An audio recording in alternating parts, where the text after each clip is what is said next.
안녕하세요. 주식 정리해드리는 주정남입니다. 오늘도 시장 분석부터 먼저 해보고 개별 종목으로 보도록 할게요.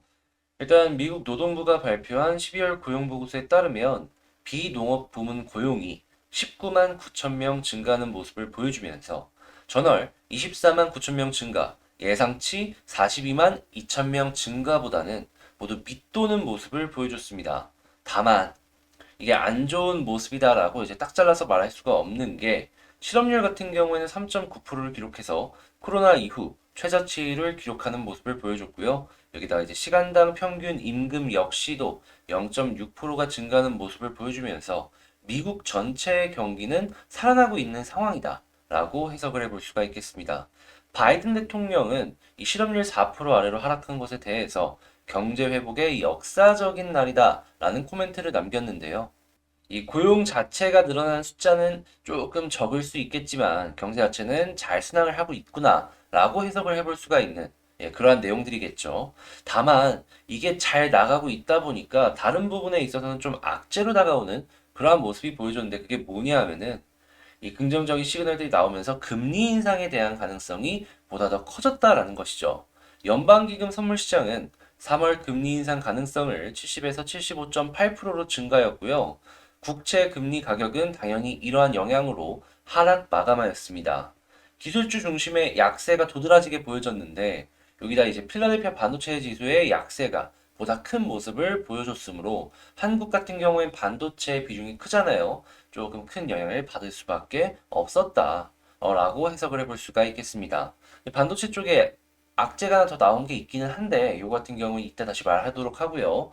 이어서 보자면 이 오미크론 변이의 확산세는 계속되는 모습이 확인이 되고 있습니다. 지난 6일 기준 7일 평균 일별 신규 확진자 숫자는 61만 989명으로 2주 전보다 227% 상승했고요. 입원율 같은 경우는 65% 증가였는데 사망률도 2% 정도가 증가였다라고 하네요. 네, 이제 이것만 본다면은 확진자 숫자가 늘어나는 그 비중에 비해서 입원율과 사망률 같은 경우에는 상대적으로 좀 덜 늘었다라고 생각을 해볼 수가 있잖아요. 근데 이제 조금 너무 많은 사람이 조금 확진을 하다 보니까 지금 사망자나 이런 숫자도 점점 늘어나는 모습이 보여지고 있어가지고 어떻게든 좀 신규 확진자 숫자만큼은 좀 줄여야 되는 그런 정책이 보여져야 되지 않을까 이런 생각이 조금 드네요. 제페토라는 기업에 대해서 여러분들 다들 한 번씩은 들어보셨을 텐데 이게 메타버스 쪽으로 해서 지금 2.5억 명 가입이 돌파가 되었다라고 하거든요. 기업 가치가 3조가 돌파를 했다라고 하는데 이게 메타버스가 올해도 역시도 다시 한번 떠오르는 그러한 섹터로 돌아오지 않을까라는 생각을 해봅니다. 자, 그리고 정유업계가 지금 정제 마진이 계속해서 올라가는 모습이 보여지고 있죠. 그래서 이제 미국산 정유를 수입하는 양을 늘린다라고 하는데 정유업계 쪽도 한번 봤으면 좋겠고요.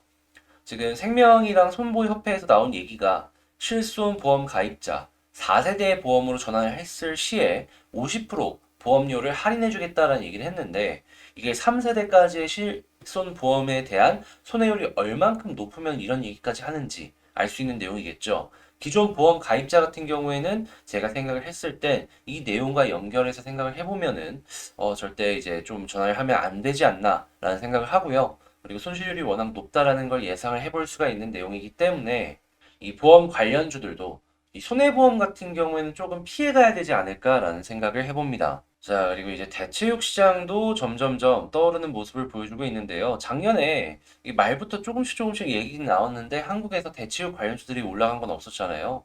올해는 한 번은 큰 액션을 주지 않을까. 자, 그리고 1분기 만에 원달러 1230원까지 갈 것이다라는 전망이 나오고 있으니까 한국에서 이제 외국인이 1분기에 조금 빠져나갈 수 있다라는 거 요거 체크하시고요. 상하이 증시가 생산자 물가가 고공행진이 이어질지 주목을 해봐야 된다라는 이야기가 나오고 있습니다. 생산자 물가지수 같은 경우에는 CPI 그러니까 소비자 물가지수의 선행 지표로 이 중국 쪽에서의 인플레이션을 볼 때 굉장히 주목을 해봐야 되는 지표다라고 생각을 하는데 지금 계속 올라가고 있다라고 하죠. 그래서 이제 중국 쪽의 인플레이션이 어떤 식으로 진행이 될지 이걸 보는 것도 중요한 포인트가 될 것 같다라고 생각이 되겠습니다. 자, 그리고 지방 쪽에서 이 미분양 아파트들이 점점 많이 나오고 있다라고 해요. 지금 대구 쪽에서 미분양 물량이 많이 늘어나고 있다라고 하는데 건설사 중에서 지방 쪽에 조금 많이 이제 현장을 갖고 있는 회사들 같은 경우에는 조심을 해야 될 필요가 있지 않을까. 현금이라도 많으면 모르겠지만 현금도 없는데 그냥 다 물려가지고 이걸 어떻게 해야지 어떻게 해야 되지 하면은 그때는 정말 최악까지 갈 수 있으니까 말이에요. 업황은 호황일 수 있는데 이게 돌려막기의 개념이 될 수도 있다라는 것이죠. 자, 그리고 국내에 인권법이 이제 올해 시행이 된다라고 합니다. 이제 아무래도 좀 고용자 중에서도 단순 고용을 좀 많이 하는 예를 들어가지고 물류나 이런 데 있잖아요. 예, 그런 데 같은 경우에는 조금 타격을 입을 수도 있겠다라는 생각을 하게 만드네요. 자, 그리고 고속 원자로 관련해서 기술 협력을 맺은 미국과 일본이다라는 얘기가 있습니다. 한국과 원래 미국이 같이 움직이다 이번에 일본까지 낀 것 같은데 일본이 경쟁자가 될지 협력자가 될지는 조금 더 지켜봐야 될 것 같다라고 생각이 드네요. 자, 그리고 올해에도 이상기후가 어느 정도 예상이 된다라고 합니다. 농산물 가격이 올라갈 것이다라고 하는데 농산물 관련주 아무래도 이상기후다라고 하면 봄부터 한번 생각해 보면 좋겠죠. 한국 역시도 수혜를 받을 가능성이 높으니까 요거 한번 보시고 이번 주 수요일 미국의 소비자 물가 지수가 발표가 되니까 요거까지 인플레이션의 중요한 지표니까 체크를 해보면 좋겠습니다. 자, 이렇게 시장 정리 한번 싹 해봤는데 도움 되셨다라고 생각하시면 어려운 거 아니니까 구독과 좋아요 한 번씩 눌러주시고요. 자, 그러면 이제 시장 분석 한번 해봤으니까 개별 분석 한번 해보도록 하겠습니다. 자, 제가 이번에 가지고 온 종목은 두산중공업입니다. 일단 두산중공업 오늘 괜찮은 모습 보여주고 있죠. 지금 나온 뉴스가 어떤 것들이 있는지 간략하게 체크를 해보자면 이번에 뉴스가 하나 나온 게 있는데 탈원전 앞장섰던 산업부에서 오히려 한국 원전이 세계 최고다 라는 이야기를 하면서 해외에 원전을 세일즈를 했던 걸 확인을 할 수가 있습니다.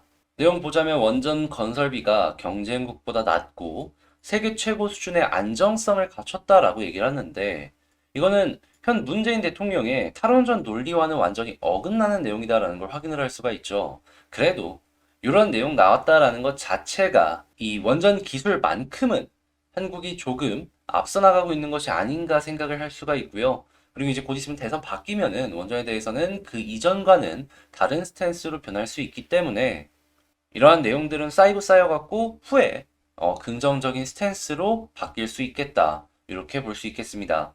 또한 지금 이번에 이 뉴스 때문에 올라간 것 같은데 이유가 2050년까지 신규 원전에 650조 원이 투자가 필요하다. 이런 식의 이야기를 했습니다. 지금 원전 친화적인 프랑스 출신 EU 집행위원이 인터뷰에서 밝혔다라고 하는데 일단 여기서는 원전이 친화적인 프랑스 출신이다라고 해가지고 전부 다 믿을 필요는 없겠지만 그래도 EU에서 이런 이야기가 나왔다라는 것 자체만으로 제가 생각을 했을 때에는 뒤따라가는 나라들이 충분히 있을 것이다 라고 말씀을 드릴 수가 있을 것 같습니다.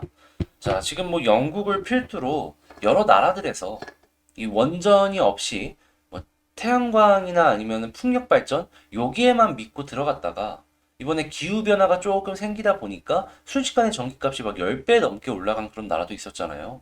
니즈는 아마 충분히 올라오지 않을까라는 생각을 해보게 되네요. 그리고 이제 SMR 같은 경우에는 친환경적이기도 하고 안정적이기도 하다라는 게 이제 장점이니까 그러한 부분이 조금 이제 시장이 통하게 된다면 더더욱 긍정적으로 우리에게 다가오지 않을까.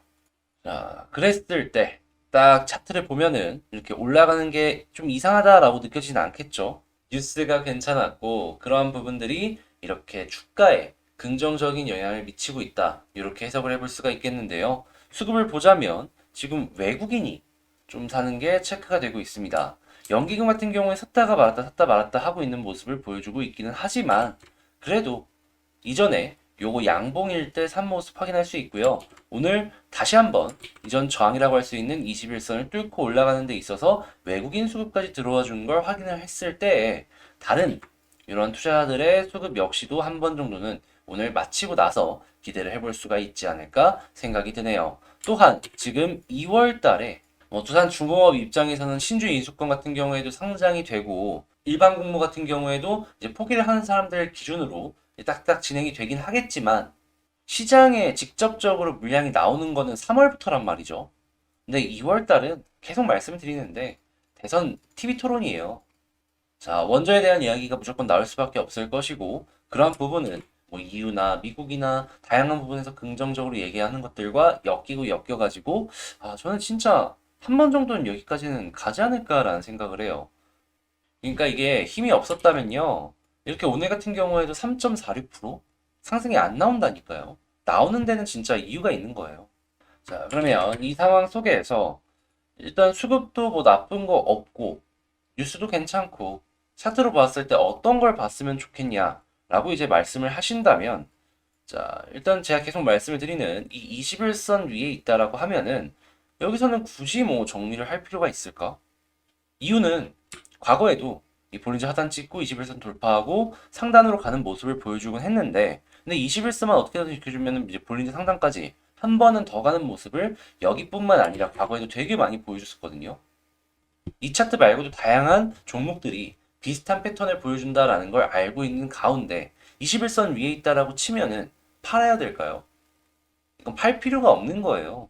1차적으로는 여기까지는 가는 거 기대해 볼 수 있다라는 것이고 만약에 여기 위쪽에서 타고 자리를 잡아준다라고까지 이제 생각을 해본다면 이런 것까지 기대를 해볼 수가 있으니까 말이에요.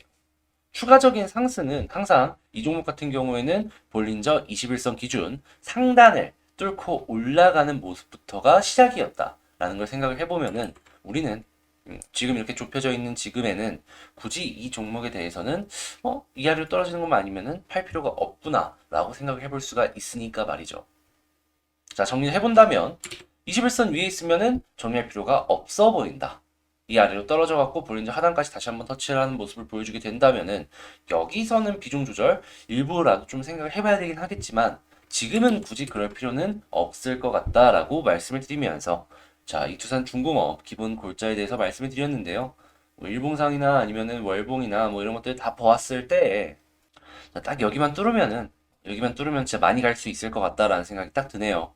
자, 이상 두산 중공업 정말 간략하면서 핵심만 딱 집어서 말씀을 드렸다라고 생각을 하는데 어렵게 생각할 게 1도 없는 것 같아요. 그러니까 여러분도 쉽고 간단하면서 딱 핵심만 파악을 하면서 이 두산 중공업 봤으면 좋겠고요. 제 영상이 도움되셨다라고 생각을 하신다면 구독과 좋아요 한 번씩 눌러주시면 감사하겠습니다. 전 다음에 더 좋은 영상으로 다시 찾아뵙도록 할게요. 감사합니다.